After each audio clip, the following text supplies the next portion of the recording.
Good evening and welcome to Rice University. My name is Usama Makhdisi and I'm an associate professor in the Department of History and the Arab American Educational Foundation Chair of Arab Studies. I really, truly appreciate your coming out here this evening, especially those of you who are fasting. Ramadan Kareem to you. This is the first in the annual lecture series entitled The Arab World, History, Politics, and Culture. This is the first lecture, obviously. There will be two more lectures. The second one will be given here on Thursday, November 1st by Professor Joseph Mas'ad from Columbia University on the topic of Semitism and the Palestinians. And the third and final lecture will take place here again on Thursday, April 10th, 2008, by Professor Lara Deeb on Understanding Hezbollah. So please make a note of these dates. The idea behind the lecture series, which was conceived several years ago and which has been in place for 3 years now, has been to provide a forum for students as well as for the general public on the Arab world, to provide perspectives on and from the Arab world that give some sense of the diversity and the richness of Arab history and culture broadly construed, and to take us beyond the stereotypes, to take us beyond the headlines, to give us a sense of the richness of Arab history and the centrality of this part of the world in world affairs.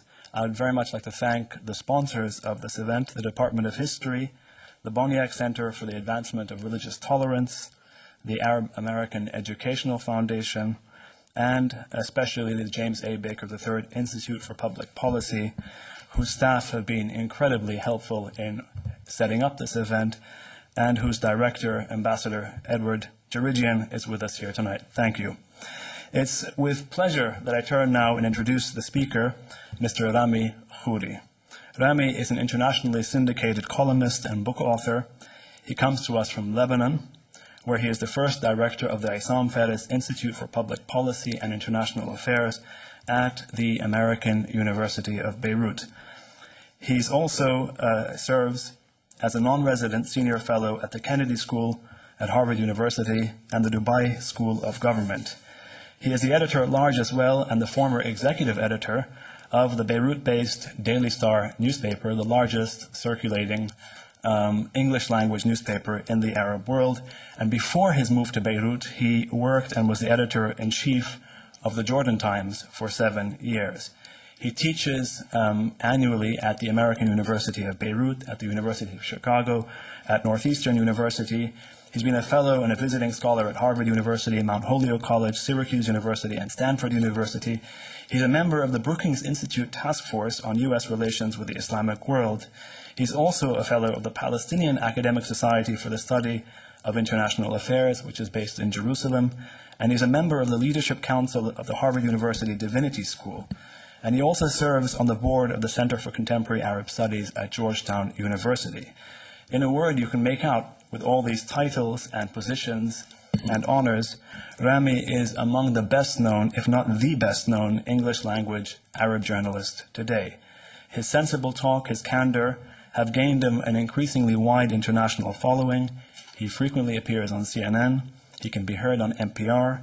He can be read weekly in the Daily Star, thedailystar.com.lb. Tonight, therefore, we all welcome Rami Khouri to Houston and to Rice to present his perspective and his evaluation of America's approach and policies towards the Arab world. The title of his lecture tonight is From Baghdad to Beirut, What's Wrong and Right with American Policy in the Middle East.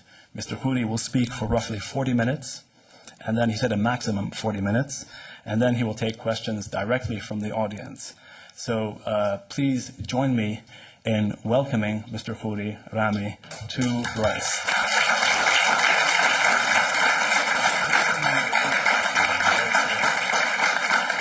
He's asking, what's the name of the Rice football team? I have no idea. The Rice Owls. The Rice Owls. We don't have a football team. I was trying to think.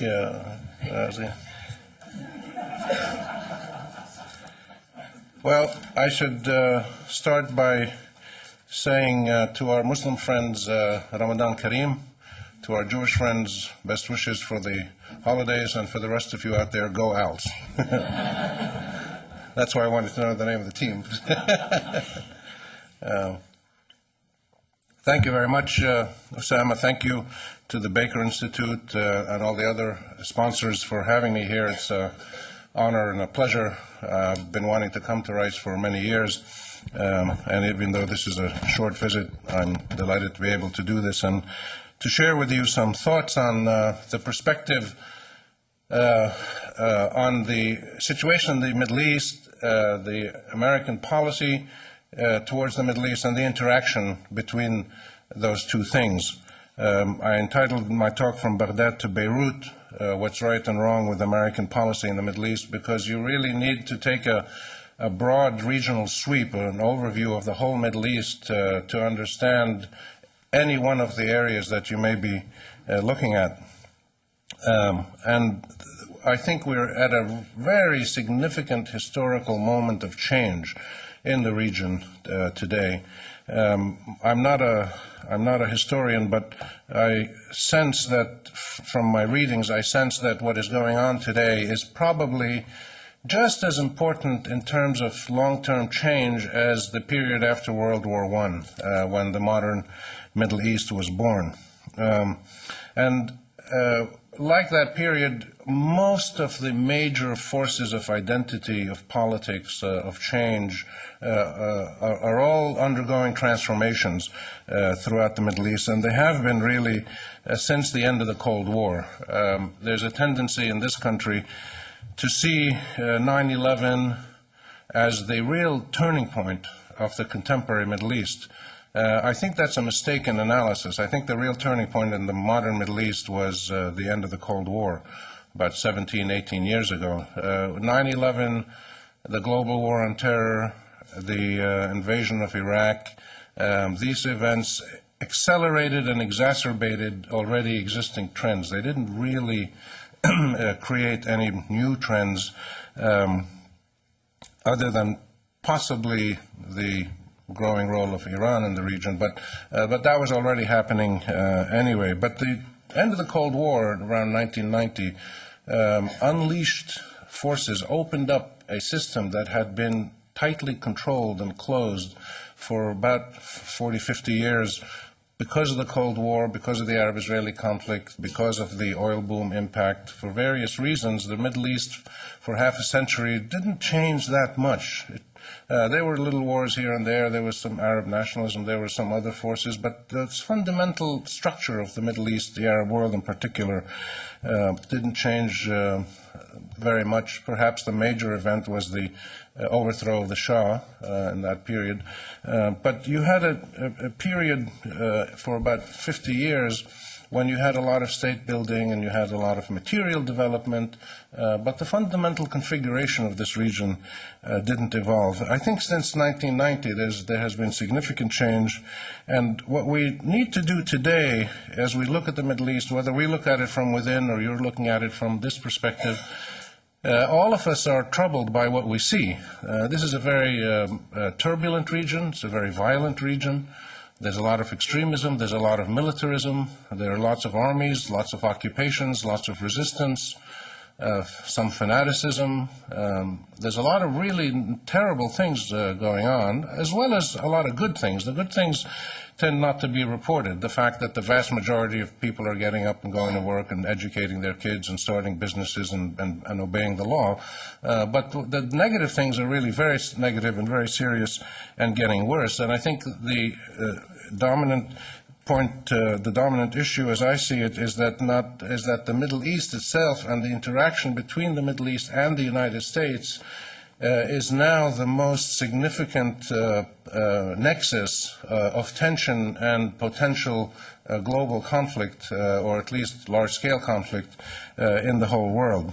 And we don't know what exactly happened in northern Syria a few days ago when the Israelis attacked something, and when Bush was asked about it today in a press conference, he refused to make any comment. So who knows what that was all about. But there are tensions and forces at play in the Middle East in its interaction with the United States that are extremely negative and extremely serious. And I think our response collectively to that should be that we really need a much more comprehensive, integrated, and above all, honest level of analysis of what is happening in the Middle East and what is the nature of American policy towards the Middle East, to really be able to figure out how do we deal with the situation that we're in today.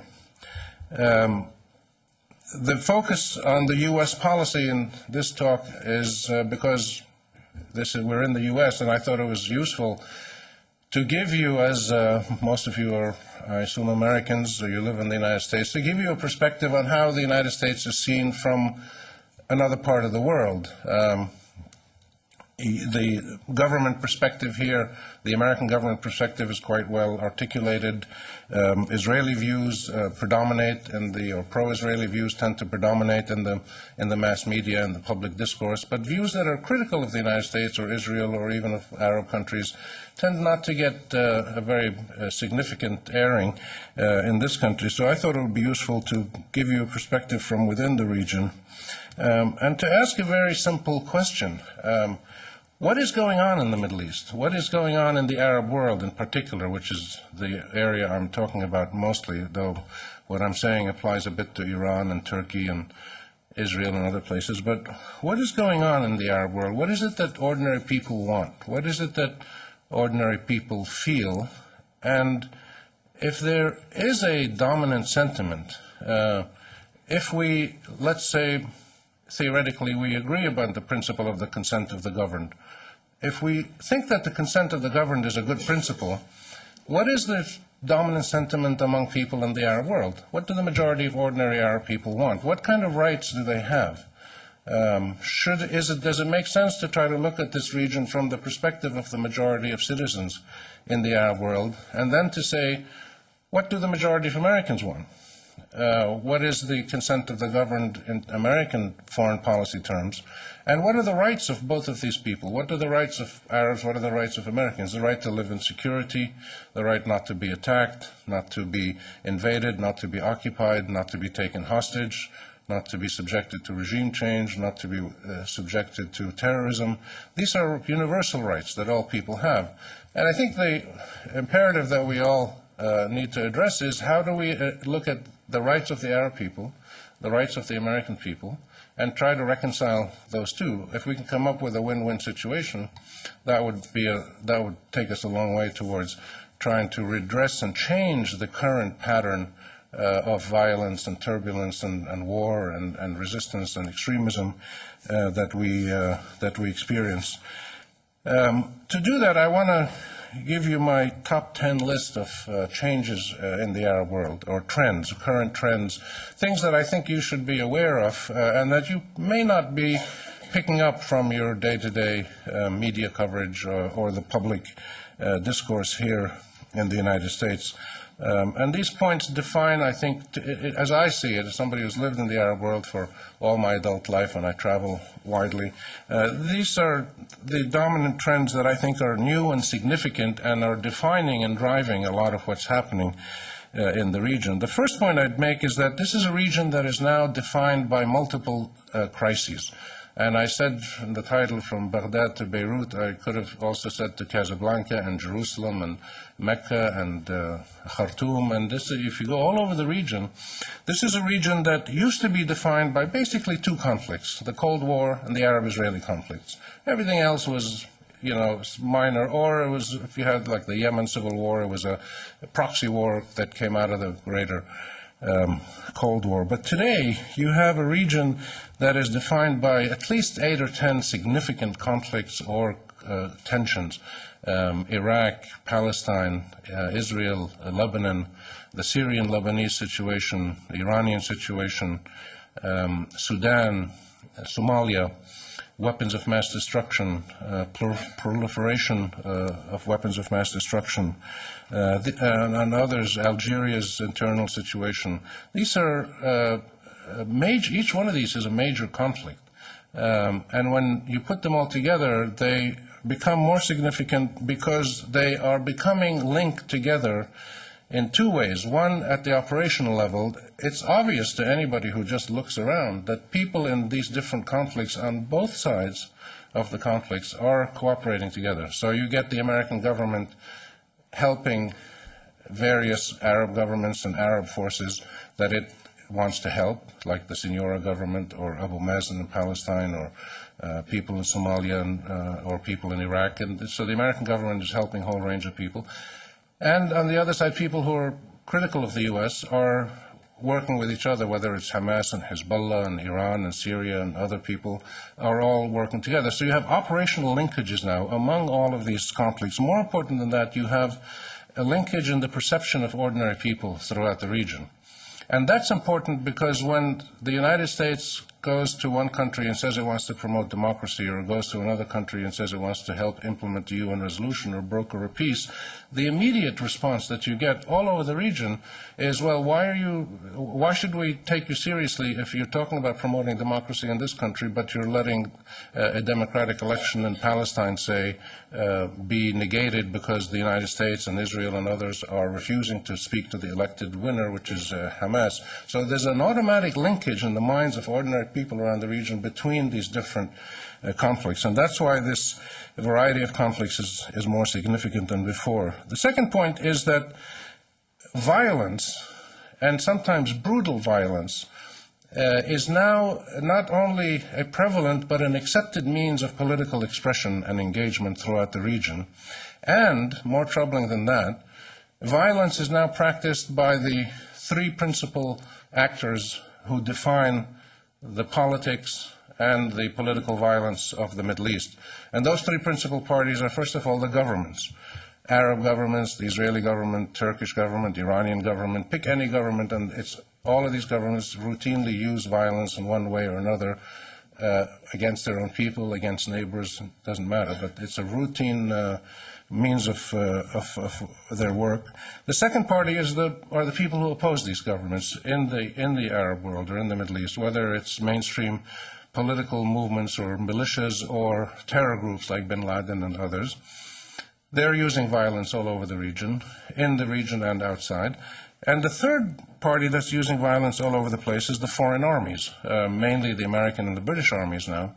But if you have American and British armies, Arab, Israeli, other governments, and opposition groups, all of them now routinely using violence. You have to really kill at least 30 or 40 people to get on the news these days in the Middle East, because if you just kill one person or two people or five people or a bomb, it's no longer newsworthy because it's become such a routine thing. So the militarization of this region and the violence that has become so pervasive is a really frightening new development, which makes it even more difficult to come to grips with the political issues beneath the surface. The third point that's important is that the central state, the integrity and the authority of the central state, the governments all over the region, are fraying and fragmenting at the edges. They're not disappearing.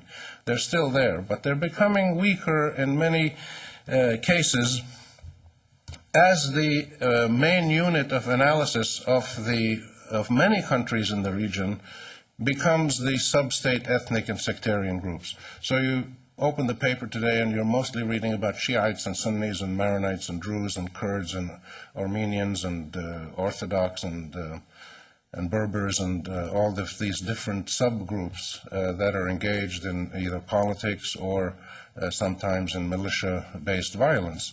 The central state authority is becoming a little bit more limited in many countries. And one of the most significant consequences of this is that groups that used to challenge their state 20 or 30 years ago, for instance, Muslim Brothers in Egypt or in Syria in the 80s, tried to overthrow the Syrian and Egyptian governments, a little bit in Tunisia, in Algeria to some extent. They try to attack their governments militarily and to kill them, kill the leaders. That has changed now to a situation where most of the mainstream groups, whether they're Islamists or other, simply are ignoring their governments. They're just bypassing them, not paying a lot of attention, not even bothering to confront them or challenge them, and getting on with the business of reaching out to their constituents in society. And this is a very significant development because it reflects the fact that the control of power that had been centralized in the hands of the state is now diffusing and decentralizing and going in different parts of society. Military power is no longer controlled by states, no longer solely controlled by states in many parts of the Middle East. Economic power is being extremely decentralized and globalized and privatized. Information power is almost completely out of the hands of governments. The real power and information is no longer controlled by government TV and radio. It's now the international news media, Al Jazeera, and the many other Arabic language ones. And the symbols of iconography, the symbols of identity, and the symbols of nationalism, religion, tribal symbols, the flag, the tribe, the religion, these intangible elements of people's identities are also slowly coming out, leaving the centralized grip of the central government and being controlled by many other groups and societies, including religious groups, ethnic groups, sectarian groups, militias, and others. And this decentralization of power and identity is something that is happening all over the region, and we don't really see the total consequences of that yet. The fourth point that comes from the first three partly is that we have a new phenomenon in the Arab world, which is countries with multiple governments or authorities. This is a very interesting new contribution that the Arab world has given to world civilization, which is single sovereignties with multiple authorities. And you see it in Lebanon, you see it in Palestine, you see it in Sudan, you see it in Iraq, you see it in Somalia. It's a very fascinating and important new development, which is still evolving. It's still coming about. And it doesn't necessarily mean that the multiple authorities are fighting with each other. Sometimes they do, like Hamas and Fatah fought, and some other people in Somalia and Sudan fought. But in other cases, they're confronting each other politically, and in some cases, they're not necessarily even confronting each other. They're just like, say, the Muslim Brothers in Egypt. They just get on with the business of providing services at the grassroots and community level while the government does its own provision of services in other places, and they work in parallel. So this multiplicity of governments and authorities is a very interesting new development, which is still happening, still ongoing. The fifth important thing that we see in the Arab world, which you probably interpret differently, is that over the last 15, 20 years, there has been a qualitative change in the nature of Western, but particularly American engagement and intervention in the Arab world. And the change has been towards much more intrusive and predatory engagement. In other words, the United States government and some others, but especially the United States, is now going into Arab countries not with the traditional idea of protecting its interests or helping its allies or maintaining access to oil, which is a standard traditional way of countries dealing with protecting their interests. But the U.S. is coming in now wanting to change value systems. They want a more moderate Islam. They want a different kind of education system. They want a different kind of governance system. They want a different kind of liberal economic system. They want to change the operational software, the operating software of these societies. The changes that the United States wants to make, in theory, are good changes. And most of us would not have any problem with the idea of promoting democracy and tolerance and liberalism and coexistence and prosperity. Those are all values I think we all share. But the manner in which the United States goes about doing that is problematic, and I'll talk about that in a bit. But the basic nature of American intervention in these societies has changed into something much more intrusive and something that seeks to change the values and the mechanisms of operation in these societies, which most people don't like and don't accept, and in one way or another are resisting. The sixth point is that, again, as a response to some of these other points, what you're seeing all around the region, and this, I would say, is the single, if you take home with you one point from my talk, it's this point, that what you're seeing all around the Middle East in the last, I would say, really in the last 8-10 years, not much more than that, what you're seeing around the Middle East is a kind of spontaneous but increasingly organized and increasingly widespread sense of fearless defiance and resistance to the forces that people in the Middle East feel are pushing against them or threatening them or frightening them. Those forces are sometimes American or British or European or foreign policies, sometimes Israeli policies, sometimes the policies of their own governments, sometimes the policies of other countries in the region. There's a very significant new pattern of sentiment which I call the end of docility. There are very few docile Arabs around anymore, as there were for the last 2 or 3 generations.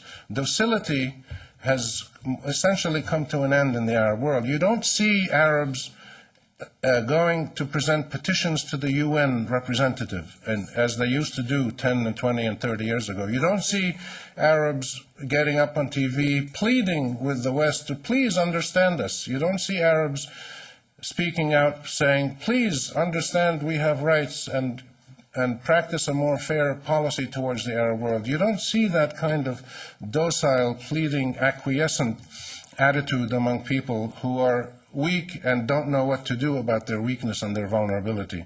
What we've had emerging in the last 10 or 15 years or so is an attitude, a mental attitude of self-assertion, of defiance, of resistance, and I say resistance not just military, but political resistance, cultural resistance, information resistance. I mean, the way the Arabs have fought back in the information field is really one of the most extraordinary developments of our generation. And the information field, Jazeera and Arabiya and others, is the only place where the Arabs have been able to actually fight the Americans to a draw, and the British, BBC and CNN. It's a very interesting new development, and it's no accident that it's in the information field that the United States then created its own TV and radio station to fight back. So there's a very interesting symbolic element there of people fighting back, and the Arabs, I think, are actually winning that particular war, one of the few that they're winning. But broadly what you have are large swaths of public opinion who are not putting up anymore with the kind of abuse, defeat, humiliation, vulnerability that they had been enduring for much of their lives, or that their fathers or mothers or grandparents had endured. This is really something extremely significant, and it's still in its early days. The American-led invasion of Kuwait to liberate Kuwait from Iraq, which broadly was seen as a legitimate move because it had UN sanction. Most of the world thought it was a legitimate move, and many people in the Arab world joined it. That led to a situation where you had the United States staying long-term in Saudi Arabia. That sparked a very strong response from the Qaeda group, Osama bin Laden, that small group of terrorist terrorists who fought back against the United States, very much sparked by that American long-term presence there, which for them, in religious or national terms, was really unacceptable. The American presence in Iraq has done exactly the same thing at the level of public opinion across the entire region. And I think the United States government and people need to understand the implications of going into the region with an army, overthrowing regimes, and unleashing the kinds of forces that have been unleashed. The implications are that people may not be able to respond militarily against the United States, because the United States is very powerful, and people don't choose that option. But they're responding in other ways, in public opinion and in their political attitudes. And the main vehicle for people to express this sense of fighting back, of resistance, of defiance, whatever you want to call it, the main vehicle is the Islamist movements, most of whom are peaceful mainstream Islamist movements in their domestic politics. These Muslim Brothers, the Jama'a al-Islamiyya, the Hezbollah, Hamas, when they interact with the Israeli occupation, they become military resistance movements. And that's separate from what they do internally in their societies. So fighting Israeli occupation is one reality which most of the world probably sees as a legitimate thing if you're fighting the Israelis who are occupying military land. But when these Islamist movements are not fighting Israel, like if they're operating in Jordan or in Kuwait or in Morocco, they're mainstream political, religious, economic, cultural, social movements. They are the main vehicle that has garnered the most widespread support of public opinion. And we need to really understand two things about that. The nature of the grievances that people express, what drives people to join these movements and to support Islamist movements, and the nature of the expression of the political position and the political defiance that these movements manifest. It's interesting that in Lebanon, for instance, the Hezbollah-led political contestation with the Signora regime is largely defined by the accusation that Hezbollah makes that the government of Lebanon, the Signora regime, is an American puppet. It's very interesting to, if you look closely at what Hezbollah is saying about the government of Lebanon, the most common and most virulent accusation is that the government is an American puppet. And this is one way they see themselves fighting back. Number 7, I want to make sure I stay within my time. Number 7, we see, again, because of this widespread popular sentiment, you see the region gradually forming a kind of a new regional Cold War with some global linkages. You have a broad coalition of Arab governments, Israel in the background, the United States, France, some Europeans, some others, broadly on one side, conservative Arab governments mostly, and then on the other side you have a lot of movements in the Arab world, Islamic movements, nationalist movements, some democratic movements, some tribal movements, and then they have some big groups like Hezbollah and Hamas leading that process, and Muslim Brotherhood groups. And then you have the peculiar combination of the Syrian and the Iranian governments being the two main state sponsors of this kind of political coalition of very different groups all over the region who are brought together only by their opposition to what the United States and Israel is doing. So the consequence of all this is the emergence of a sort of a miniature Cold War. But like the Cold War of the Americans and the Russians, this one is also articulated in different kinds of vocabularies, different kinds of mechanisms. There's military battles sometimes, as we had last summer, Hezbollah, Israel. You have clashes militarily here and there. You have people ideologically struggling with each other, social contests, political contests, economic contests, at all different levels, proxy wars, local wars. Like the Cold War, it is a battlefield that has many different kinds of engagements and different kinds of weapons. The interesting new development there is again most visible in Lebanon and Palestine, which is that as opposition groups confront the government, the Arab governments fight back. This is a really very, very important and significant. If you look at how the Lebanese government of Signora has fought back against the Hezbollah-led challenge, or in Palestine, Abu Mazen and Hamas having the Fatah and Hamas having their contest, the challenge that Hamas made to the government of Abu Mazen has fought back with explicit and significant American support, military support and economic support and political support. So you have a very lively contest going on all over the Middle East at the local level between parties that represent these two broad groups in the region. The point number 8 I want to make is about last summer's war in Lebanon and Israel, between Hezbollah and Israel. And really what it tells us about some of these sentiments. This was a proxy war at many levels. Hezbollah represented different groups and ideas and sentiments and forces in the Middle East, including Iran and Syria and Islamic groups and nationalist groups, etc.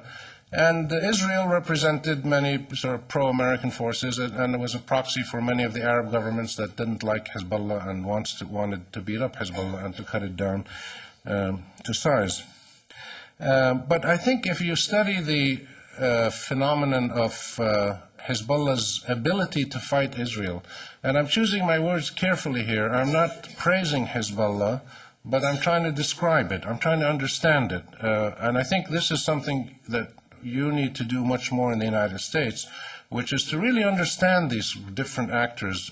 You like them, you don't like them, you think they're terrorists, you think they're good guys, whatever your views may be, both Arab parties and Israeli parties and Iranians, I think you need to detach yourself a little bit from the ideological propaganda and pull back a little bit and just try to understand these forces in terms of what do they actually represent in real terms. And I would like to suggest that what Hezbollah represents in terms of what it did last summer is really something profoundly important.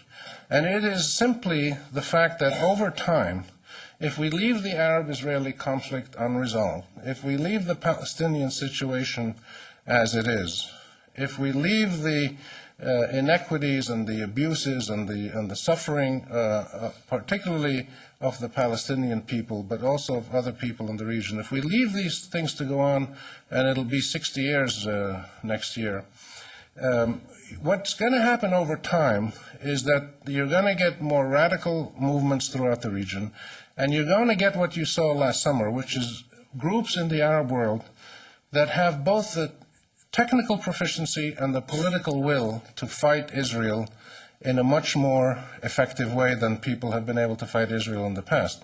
I'm not saying that we want Arabs and Israelis to fight forever. We don't. We want them to find a negotiated, law-based solution that gives everybody their rights. But if we don't give everybody their rights, time is not going to see a new generation of acquiescent and passive Arabs. It's going to see exactly the opposite.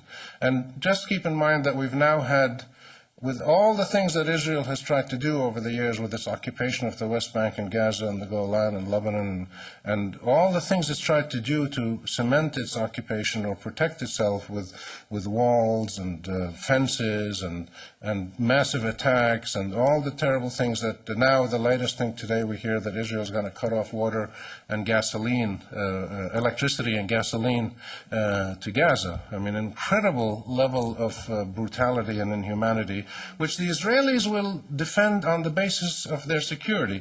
But what the Israelis need to know, and the American government that supports them so strongly and insists on Israel being stronger militarily than all the combined forces of the Arab world, what's important to understand is that with all of these actions that Israel has done, we've had now 3 different parties in the Arab world that have developed increasingly proficient missile technology to attack Israel. The first one was Saddam Hussein, the second one was the Hezbollah, and the third one is these guys in Hamas and Gaza with the Qassam rockets. And the more significant thing is that with time they're getting more efficient. Israel and Hezbollah fought 34 days last year, and Hezbollah forced the Israelis to go to the UN and accept a ceasefire through the United Nations, something which Israel would never have wanted to do.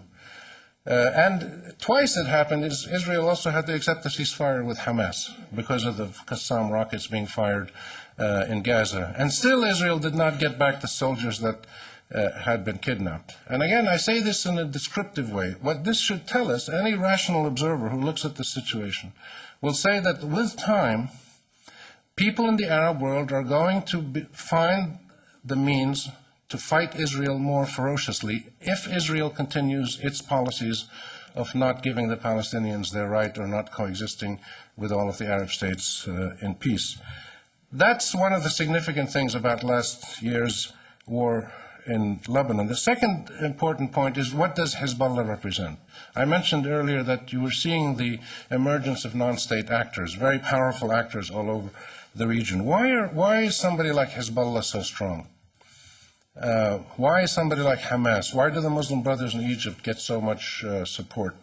I think we need to look at the different factors, and I would suggest that there are actually 8 different specific things that we can look at that indicate why Hezbollah, or how Hezbollah responds to the sentiments of ordinary people in Lebanon and in other Arab countries. You had people all over the Middle East last year with Nasrallah pictures and Hezbollah flags, and now it's a little bit less because the heat of battle has died down. But there's tremendous regional emotional support for Hezbollah. And I think it's important, again, to understand dispassionately what are the forces at play in society that lead to this. I mentioned before, we need to understand the nature of Arab grievances. What is it that ordinary people are upset about? And what is it that ordinary people want? And again, if we think that the consent of the governed and majority rule in a pluralistic, representative, accountable democracy is a good idea, which this country has clearly said is a good idea and is trying to promote that around the world, then we would hope that these values would pertain to Arabs as well as to Israelis and to Europeans and other people around the world. And if that's the case, we need to understand better what ordinary Arabs want.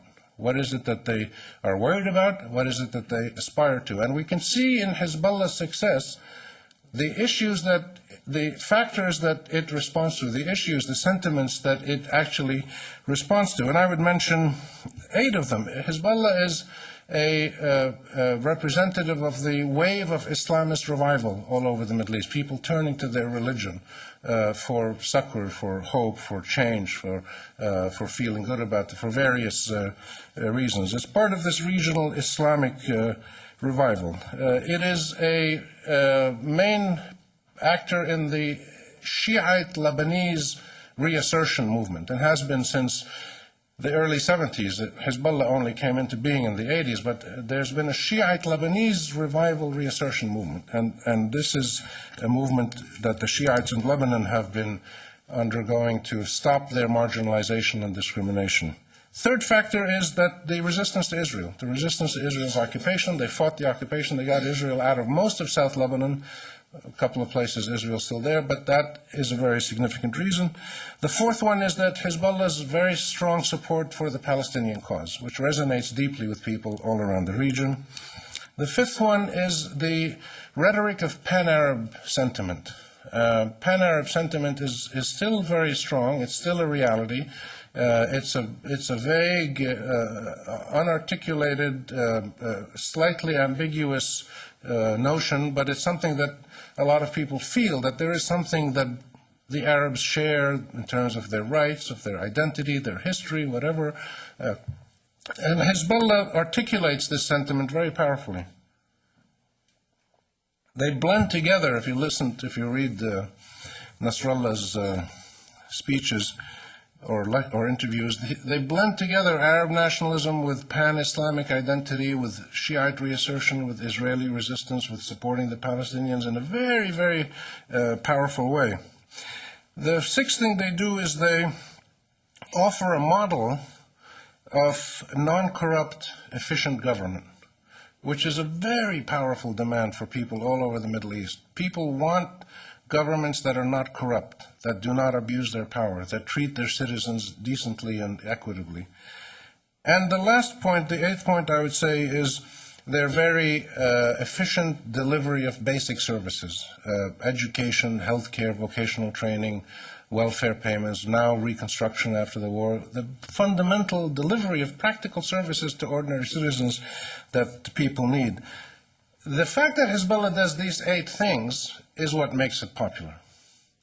For the United States to pick them out and label them a terrorist group, either because of their attacks against Israel or because of accusations of what Hezbollah did in the 1980s, is to take one dimension of a group that does a lot of very, very significant things in the eyes of their own constituents, and to take just one dimension of that group and forget about all the other things that it does. So I think a more realistic approach is to look at a group like Hezbollah or Hamas or these groups and understand why they're so credible and so powerful in the eyes of their own people. And if they are credibly accused of, say, terrorism, then by all means bring them to some kind of court, bring them to some kind of international tribunal. But you cannot hold Arabs and Muslims to a standard of justice and morality and legality if you do not apply the same standards to other people in the Middle East. And that includes Israel, and that includes the United States and the British armies.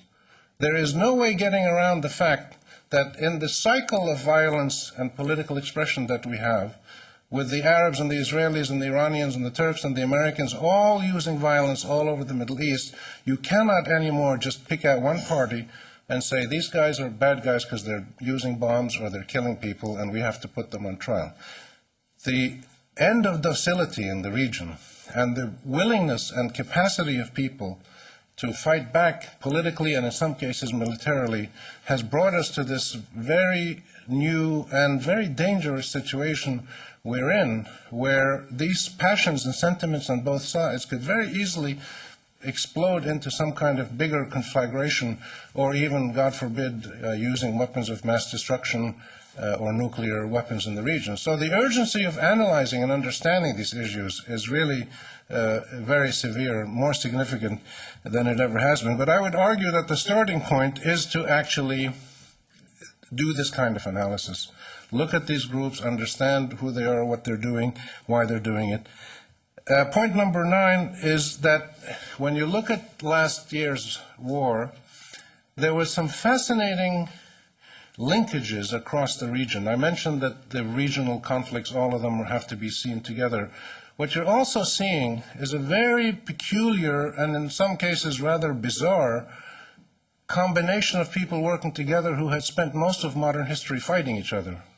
For instance, Shiites and Sunnis, secular Arab regimes like the Syrians working with Islamist groups like Hamas, Persians and Arabs, Iranians and Arabs. These are really important cleavages in our societies, or have been in many cases, and people have worked together across these cleavages.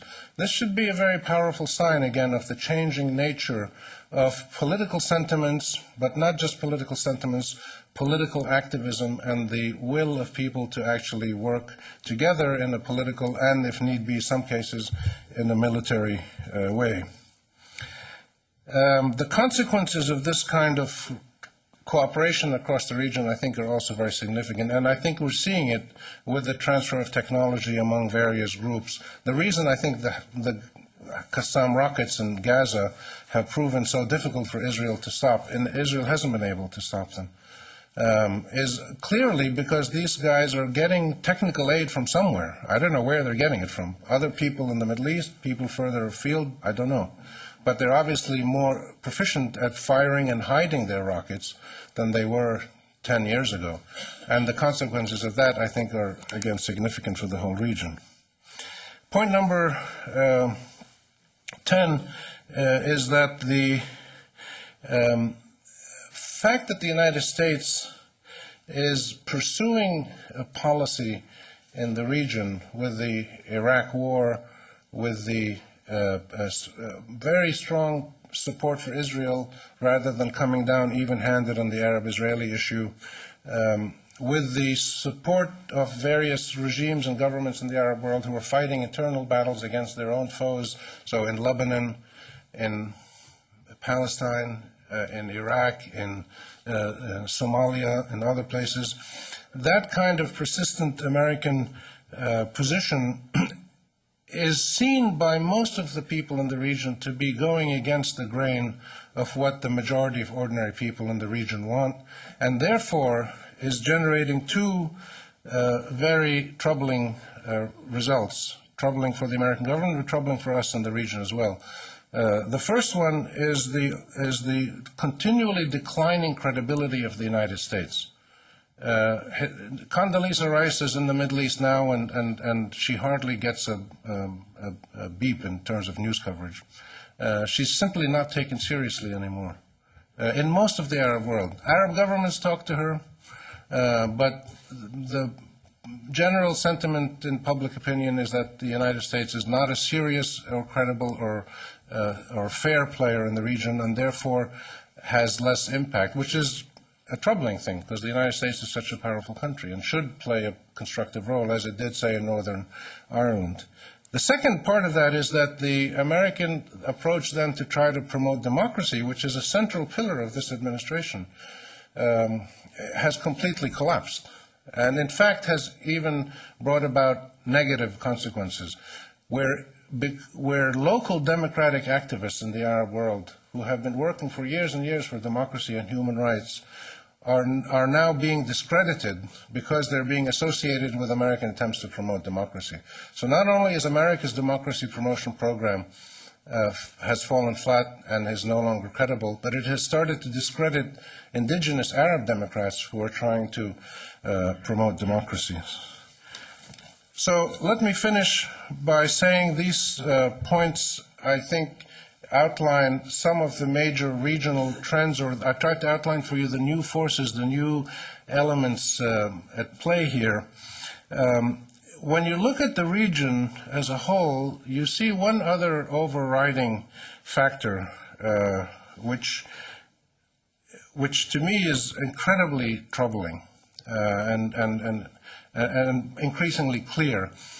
You see the proliferation of terrorism coming out of the region, speeded up, not created, but speeded up by the Anglo-American war in Iraq, and we saw the consequences of that in Lebanon most recently with the Fatah al-Islam group in northern Lebanon, Tripoli, that spent 3.5 months fighting the Lebanese army, and more or less have been beaten, but we're not sure. But you're starting to see now the proliferation of small groups of terror groups coming out of the Iraq conflict, and they will be coming out in thousands and thousands at some point in the next few years. But that proliferation of terror groups from the Iraq conflict is taking place at a time when the regional balance of power and the regional security architecture of this whole region of the Arab world is defined by 4 powers: Turkey, Israel, the United States, and Iran, and none of them is an Arab power. So you have a security vacuum in the Arab world with no Arab player playing a significant security role. At the same time, a proliferation of small terror groups coming out of Iraq and other situations. We might see it coming out of Somalia, we might see it coming out of Sudan. And combined with a mass movement of largely peaceful mainstream Islamist groups who are increasingly asserting themselves, as in Hezbollah's place, taking over the role of the government in security and other issues. This is a very troubling combination of forces, which again, the United States, I think, needs to understand that American policies, particularly in Iraq and Palestine, are exacerbating some of these negative trends rather than helping to deal with them. So what's the answer? I finished by just saying quickly that the answer is we have clearly across the region public opinion, Arab citizenries that are disenchanted with many of their own government policies, disenchanted and humiliated by the continual defeats by Israel, but at the same time more determined to stand up to Israel and to challenge it and to fight it. We have people all over the region who are fed up with foreign armies coming in, as they have been for the last 220 years since Napoleon. We've had people all over the region saying that they are not going to respond to the policies that the emotional policies and national policies of their own governments, but they're going to follow these Islamist movements more and more. And if you look at what it is that people are saying, again, you step back a bit, you put all these things together, I think we have to focus on a series of issues, and these are the issues that are still the critical issues for the masses of people in the Arab world, and this is where I would argue the United States would profitably focus its foreign policy. And these are the issues of sovereignty.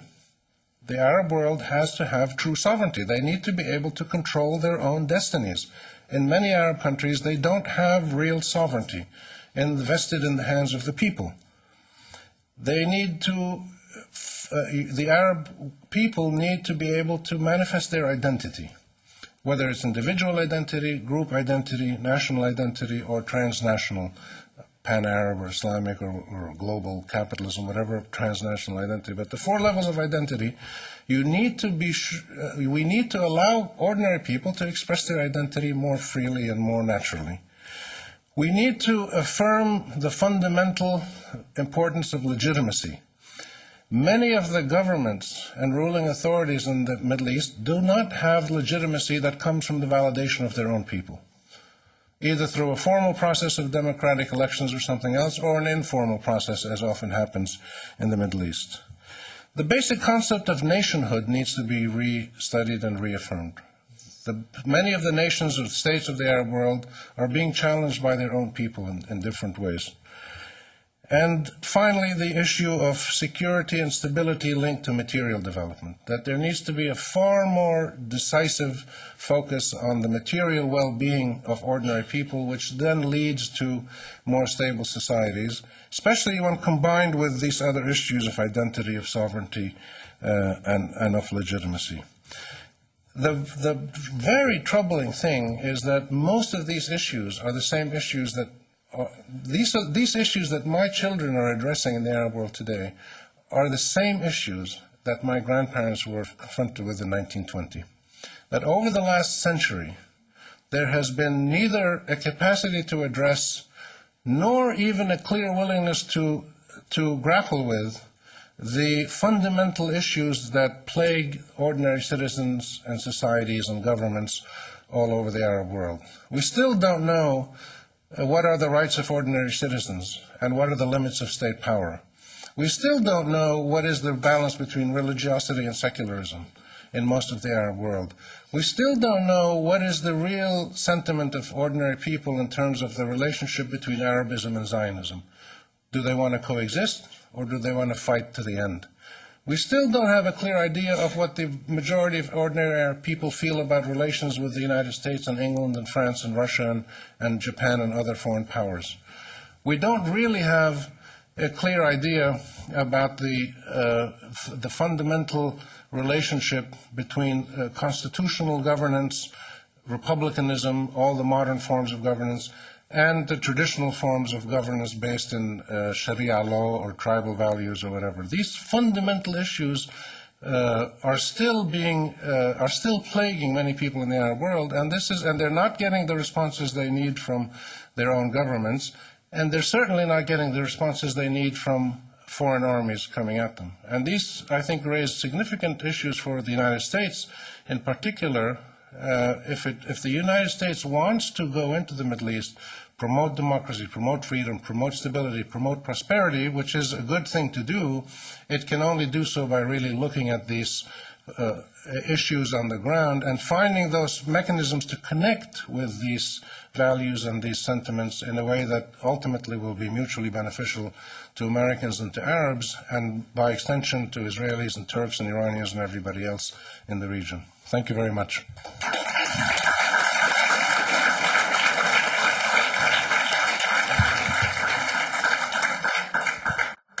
Thank you very much, Rami. You will take questions directly. Please keep your questions short and identify yourselves. Thank you. Let's go to Baghdad now. What do you think of the so-called surge? And what do the people in the Middle East think this surge will lead to? There's a lot of views around the Middle East. There isn't sort of one view, but I think a lot of people think that it's a scourge more than a surge, that it's a problem more than a solution, that it basically camouflages the underlying dilemma that you cannot solve a political problem with military means. Of course, you can send in troops, and it will bring about a drop in violence. There's no doubt about it.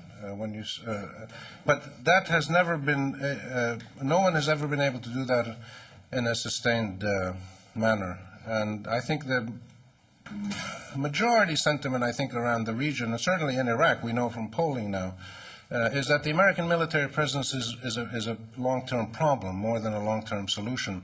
The real dilemma for the United States is that it can't get out and it can't stay in, and it has really, I mean, this is a combination of political ineptitude and moral catastrophe that has rarely been matched in modern history by anybody else. I mean, I don't know of any case where a great country like the United States has undertaken such a huge mistake with monumental consequences, both for the people of the region as well as for itself. There is no easy answer.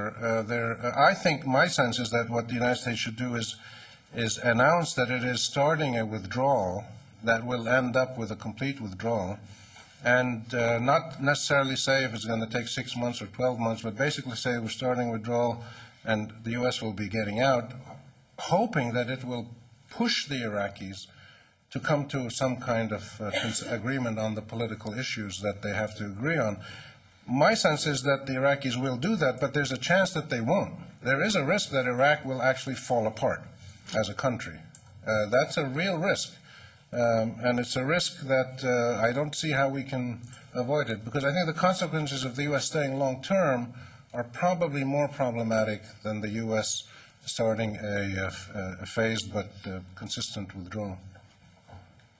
I'm wondering, isn't it about time to start talking about the United States as a colonialist power who's going into the Middle East to have control over our resources, instead of saying, well, if they want democracy in the Middle East, then they should listen to us as Arabs and understand us, versus, well, we don't want them there at any price? You know, I think one of the perplexing things is that there is no consensus about why the U.S. went into Iraq. It's really one of the bizarre things of our day. There's a lot of different theories and accusations, and Alan Greenspan said it was about the oil, which I completely disagree with. I don't think it was about the oil. I think we don't know why the United States did this, and we really need to know the real motives in order to be able to judge this, and in order to be able to then say or not say that this is a colonial process that the United States is undertaking. The United States historically has not been a major colonial power. It's dabbled in colonialism here and there. It doesn't do it very well. And I don't think it was motivated by sort of traditional classical colonial instincts. I think my sense is that this was the attack on Iraq was the combined result of a convergence of several unusual forces that came together in the White House after 9/11. Which is the neocon forces, the pro-Israeli groups, the Christian fundamentalist groups, the traditional conservative Republicans, and it was cemented by the trauma of 9/11. And this very peculiar convergence of groups that came together at that moment, 9/11 gave them, especially the neocons, helped marshal the process and go in and do this. I think it was flawed. It was morally flawed. It was unacceptable. I don't buy at all the argument that it was the right thing to do, but we just didn't do it very well. I think that's moral evasion. I think this was a criminal activity. It was a political an activity of political ineptitude. It really had no moral legitimacy or political authority. The crimes of Saddam Hussein needed to be addressed through legitimate means. The world was containing him, and gradually he would have been brought to justice. I think there's no doubt that the criminal activity of that police state needed to be dealt with. But the way the United States and England decided to do it, I think in retrospect, or at the very beginning from its inception, was wrong, was morally and politically wrong. And I think there needs to be some kind of process of accountability. I don't know how this can be done, but I don't think people who have power can go around the world doing whatever they want and unleashing all kinds of destruction and forces of change, and then just say, "Oh, sorry, we made a mistake. We're getting out now." Way in the back. Do you see potential for provincial reconstruction? I haven't been to Iraq in many, many years, so I couldn't really comment on that. That hasn't prevented me from commenting on things I don't know about in the past. But I couldn't say. I think there is a willingness to work with the United States. It's not that people don't want to have anything to do with the United States. I think people are eager to embrace the United States as a friend and a partner, but they don't want to be subjected to American dictates at the end of a barrel of a gun. So the United States being involved in reconstruction in Iraq, in political development in the future, I think there's a good chance for that to happen, but not under the present circumstances. Would the breakup of Iraq be a good thing? It's hard. The question was, would the breakup of Iraq be a good thing? I don't think we can answer a question like that in absolute terms. I think we need to basically answer that by asking the Iraqis themselves to decide if they want if they think their country makes sense. I think the operative principle, that's why I mentioned at the end these issues of legitimacy and of authenticity, of nationalism, of these forces of viability. We need to look at these countries and have their own people decide what they want to do. The most troubling thing about the modern Arab world, and as I mentioned briefly at the end, the most troubling thing is that we are dealing with a collection of 22 countries or so, none of which have ever had the capacity to go through a process of real, credible national self-determination. Not a single Arab country has been fully and credibly validated by its own people through a process of political or other participation that has international credibility and legitimacy. This is a very, sad thing for me as an Arab to say, but I think it's a reality. And I think what we need to do is to understand these forces of turbulence and anger and change in the region and see them partly as people yearning for self-determinant transitions, people trying to define themselves, their society, their country, their internal ideology, their relations with others, through Islamism, through tribalism, through globalism, through different mechanisms. And I think in the end we have to ask the Iraqis, do they want to stay as a single country? If they don't, then it's really up to them. But I think it's important to note that when the Soviet Empire broke up, there were a lot of new countries that were created, or old countries that came back as sovereign countries. And you didn't seem to have much trouble with that here in the United States when countries fell apart and new countries were created. So I think we need to leave it up to the people of the region. And I think some countries in the Arab world probably don't make a lot of sense as they exist today. But it's for their people to make those decisions. But I think the job of everybody outside, whether the US or Europe or whatever else, is to make sure that the people of the region have an opportunity to do that somehow. And not to do it through a military process, but through some kind of peaceful process. Let me go to the other side. Go ahead. You mentioned, if I'm understanding, the fact that no Arab nation is playing a major security role. You have Iran, Turkey, Israel, and the United States. And I think a lot of Americans just simply aren't well informed about the idea that Iran and Turkey aren't Arab. What is the sense between, or the relationship between Arabs and Iranians, or Arabs and Turks in this area? What are the tensions and the places of agreement? Well, they're different nationalities. They have different histories. I mean, they have similar religion. They're all mostly Muslim, different kinds of Islam. They have a lot of minorities, but they're different nationalities. I mean, Turkey, Iran, and the Arab world. I mean, the being an Arab is not a nationality. I mean, some people say it is a nationality, but being an Arab is a cultural national sentiment more than. It's kind of a little bit like being a European, but more than that, because Arabs share, first of all, the Arabic language is the critical thing they share, and most of them are Muslims, but Some of them, like me, have sort of Hezbollah beards but are Greek Orthodox, but we look like we're Muslim. But we have, because I have a Shiite Lebanese barber who gives me a Hezbollah shave. And you should see me when he actually does my hair because it's even shorter than this. But there's Christians, there's a few Jews in the Arab world, not many left. Most of them have gone to Israel. You have a lot of, so there isn't a single sort of identity, but Arab sentiment, Arab identity, Arab national sentiment is a reality. The difference is that it's like Canadians and Americans in many ways. They share a lot of things, but they have a lot of things that are different. But they have a whole different consciousness of who they are and their place in the world. And it's really, I think the language is one of the critical things that sets them apart.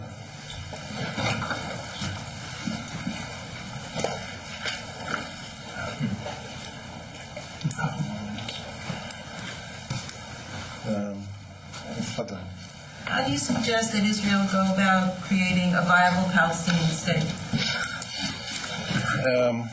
Creating a viable Palestinian state, I think it can be done. Palestinians the rights to a country of their own, self-determination. I think you must have a viable Palestinian state to have,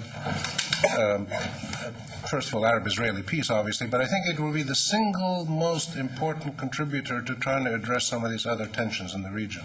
And remember, I said all of these conflicts are very much linked now in the eyes of most of the people in the region. Solving the Arab-Israeli conflict fairly for Israelis and Palestinians and other Arabs is the single most important thing that would help diffuse tensions and start breaking up some of these linkages. For instance, Ahmadinejad in Iran saying all the things he says about destroying Israel or wiping it off the map, that kind of thing wouldn't happen if you had an Arab-Israeli peace agreement. Hezbollah and Hamas only were created in the early 80s. If you had an Arab-Israeli peace agreement, in 1975, you would not have Hezbollah and Hamas, or you might have them in different forms, but not to fight Israel necessarily. So I think it can be done by basically the first thing you need is a recognition by both sides that the other side is legitimate.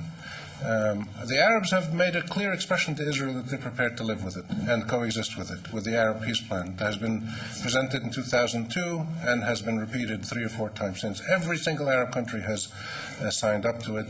The Israelis have yet to make a serious reply to it. So you need mutual recognition at the broad level, and then they have to sit down and negotiate the terms of statehood. It's hard. All the basic issues between the Israelis and Palestinians, I think, can be resolved. We know how they can be resolved from the many discussions they've already had, except for the refugee issue. I mean, the refugee issue is the critical issue for the Palestinians.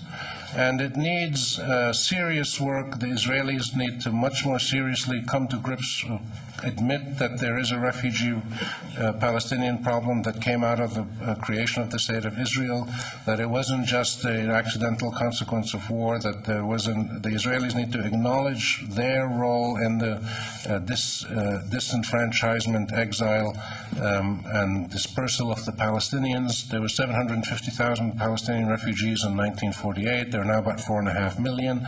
They're getting more. They're getting stronger. They're getting more fervent. They're not going away. They're not going anywhere.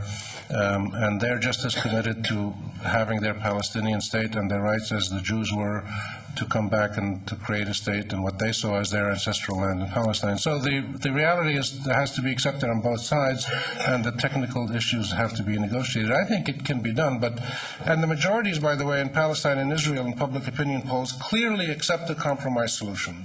Israelis and Palestinian public opinion clearly is willing to coexist with an Israeli state and a Palestinian state in general terms. But the details have to be worked out. We have amateurish and sometimes incompetent and occasionally criminal leaderships in Israel and Palestine and the United States. And all three of them have to be much more serious, much more diligent, much more honest to be able to take that majority sentiment and public opinion in Israel and Palestine and translate it into a serious peace agreement. One final question. What do you think about the term resentment, which can be applied? I can't hear you. what do you think about the term resentment, which can be applied to the relationship between the Arab societies and Western societies? Of course, I disagree with this idea, but what do you think? Can we imagine such a situation that the Arab countries feel a position of a victim? So everyone. So vis-a-vis Western society? Yes, because okay, the first part of the question. If I understood it, the question, do Arab societies feel that they're victims vis-a-vis Western societies? Well, the category of resentment is historically very rich, right? It came from Nietzsche. It talks about a relationship or inferiority complex between one party and another. So what you are talking about reminds me of the situation in Europe between the communist countries and people who lived under communism. However, so they felt resentment, they felt they are victims, they felt that the big brother is bad. We could be free, however, they control our freedom. What we are talking about is very similar. The United States is bad because it started war. Other countries control freedom and destiny of the other countries.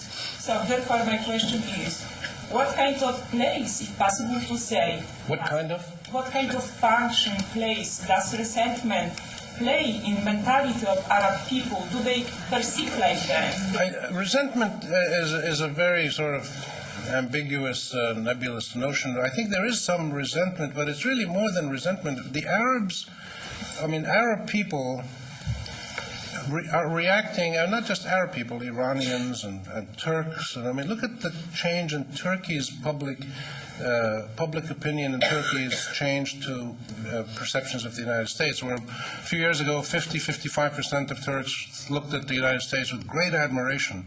Today around 7-8% do.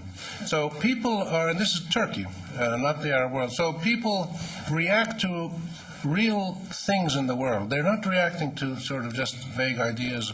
And a sense of vulnerability, a sense of resentment, a sense of humiliation, weakness, all of these negative sentiments are a consequence of their modern history.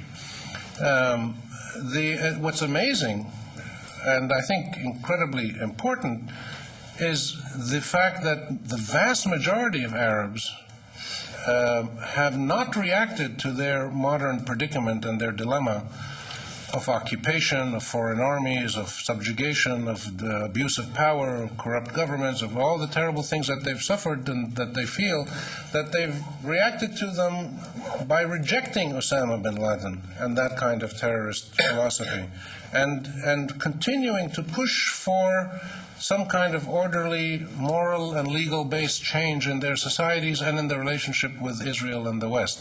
The vast majority of Arabs still are trying to find a solution to their dilemma, and a solution not based in the anarchy and terror that bin Laden and others are proposing. Bin Laden has tried very hard to win support among the Arab masses, and Zawahiri. They keep sending out these tapes, and they keep playing on the sentiments that they know resonate with ordinary Arabs, like Palestine and Jerusalem and Iraq and Lebanon or whatever. And the vast majority of Arabs reject it. They don't buy it. So I think there is resentment, but what's clear now, what's interesting now, is that we have much more clarity about what I called the nature of Arab grievances. I think it's very important to understand why is it that you have people in the Arab world who are so volatile and can sometimes be violent and follow movements that seem to be extremist movement. Why they politicize religion. I think they do it for specific historical realities. And I think this is something that is much more clear today. We know, looking around the region, we know why people like Hezbollah. I tried to give you some reasons. We know why people follow Hamas. We know, etc.